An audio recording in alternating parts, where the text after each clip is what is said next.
നമസ്കാരം. ഇൻഫിനിറ്റ് സ്റ്റോറീസിന്റെ പുതിയൊരു അധ്യായത്തിലേക്ക് എല്ലാവർക്കും സ്വാഗതം. ഐശ്വര്യത്തിന്റെയും സമ്പത്തിന്റെയും ദേവതയാണ് മഹാലക്ഷ്മി ദേവി എന്ന് പറയുന്നത്. ഞാൻ ഉൾപ്പെടെയുള്ള ലോകമെമ്പാടുമുള്ള മഹാലക്ഷ്മി ഉപാസകർക്ക് ഞങ്ങളുടെ അനുഭവങ്ങൾ പ്രകാരം വിളിച്ചാൽ വിളിപ്പുറത്ത് വരുന്ന ഭഗവതിയാണ് മഹാലക്ഷ്മി ഭഗവതി എന്ന് പറയുന്നത്.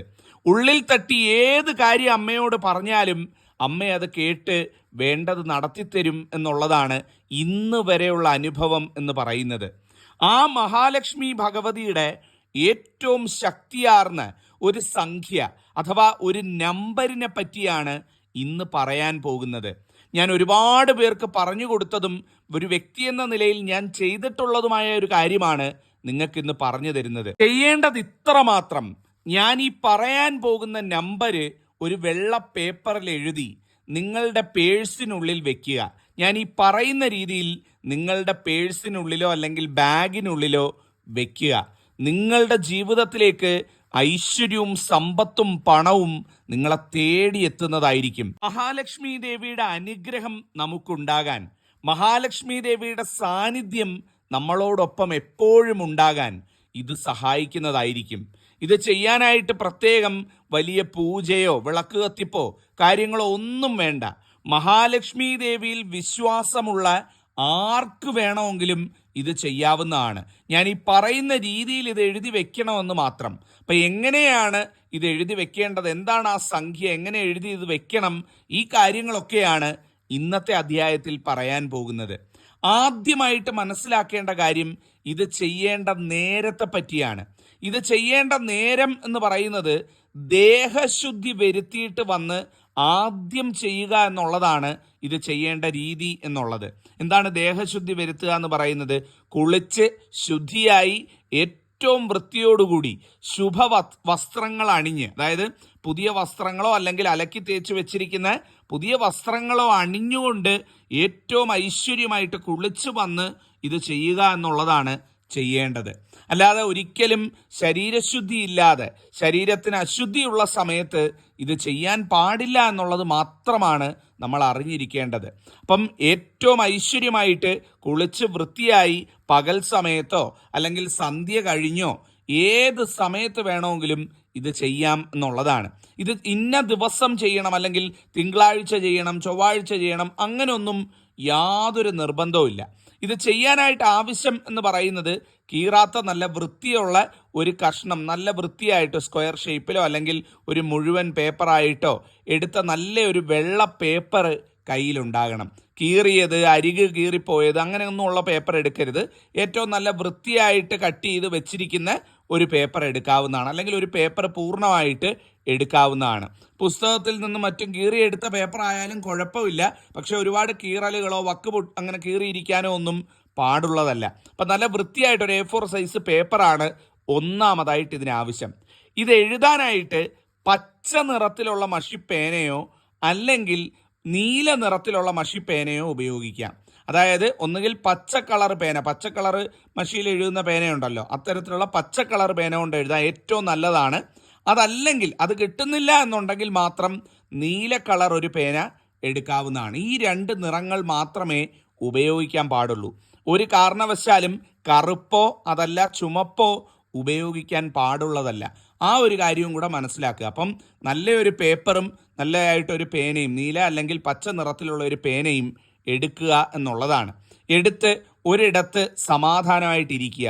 ഇരിക്കുന്ന സമയം കിഴക്കോട്ട് തിരിഞ്ഞിരിക്കുന്നതായിരിക്കും ഏറ്റവും ഉത്തമം എന്ന് പറയുന്നത്. ഇപ്പം കിഴക്കോട്ട് മുഖം തിരിഞ്ഞിരുന്നു കൊണ്ട് ഏതെങ്കിലും ഒരിടത്ത്, ഒരു ഡെസ്കിലോ അല്ലെങ്കിൽ ഒരു മേശയുടെ പുറത്തോ ഇത് വെച്ചിട്ട് എഴുതാവുന്നതാണ്. ആദ്യം എഴുതേണ്ടത് എന്ന് പറയുന്നത് മഹാലക്ഷ്മി ദേവിയുടെ ബീജമന്ത്രാക്ഷരമാണ്.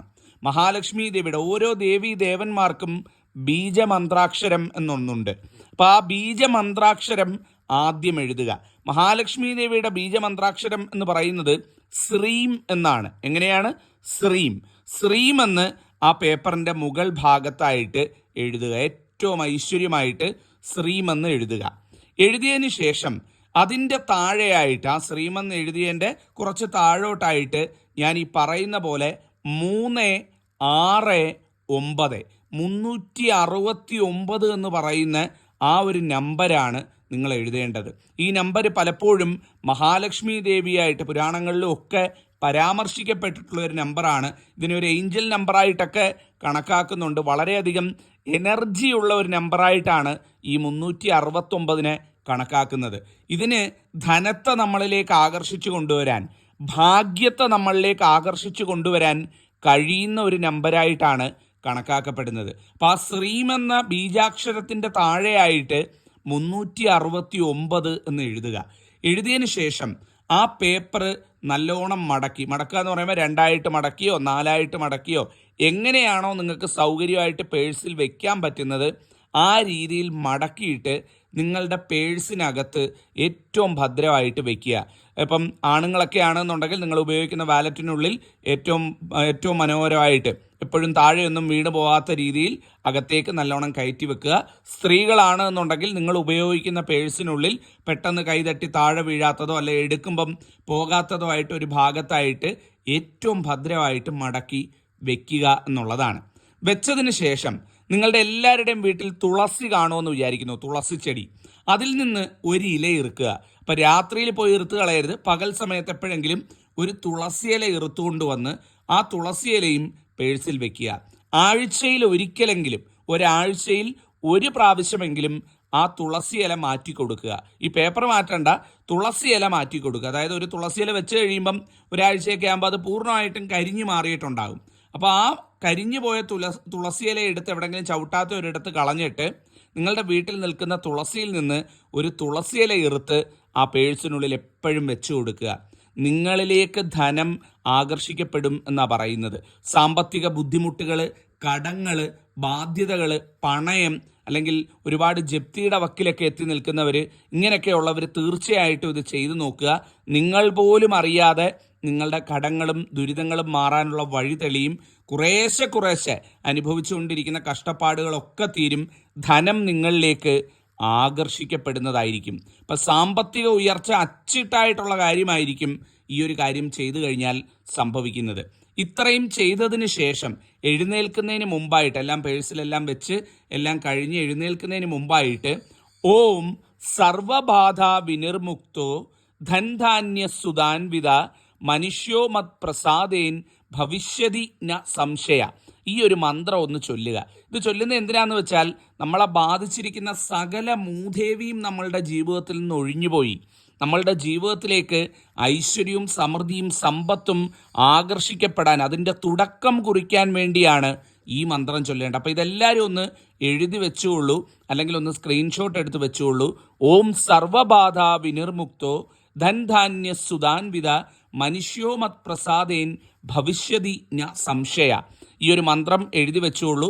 ഏറ്റവും അവസാനം എല്ലാം ചെയ്ത് കഴിഞ്ഞ് പേഴ്സിലും വെച്ച് കഴിഞ്ഞ് എഴുന്നേൽക്കുന്നതിന് മുമ്പ് ഇതൊന്ന് ചൊല്ലിയിട്ട് പോവുക. പിന്നീട് നിങ്ങൾ ജോലി ചെയ്യുക, നിങ്ങളുടെ കാര്യങ്ങൾ നോക്കുക, എല്ലാം നിങ്ങൾക്ക് അനുകൂലമായി വരപ്പെടും. ആ ജീവിതം വെച്ചടി കുതിച്ചുയരുന്നതായിരിക്കും. അപ്പം ഇത് പറയാൻ വേണ്ടിയാണ് ഇന്നത്തെ അധ്യായത്തിൽ വന്നത്. തീർച്ചയായിട്ടും ചെയ്തു നോക്കൂ, മാറ്റമുണ്ടാകും. ഒരുപാട് പേര്, ഞാൻ ഉൾപ്പെടെ ചെയ്തിരിക്കുന്ന കാര്യമാണ്. ധൈര്യമായിട്ട് ചെയ്യൂ, നല്ലതേ വരുള്ളൂ. നന്ദി, നമസ്കാരം.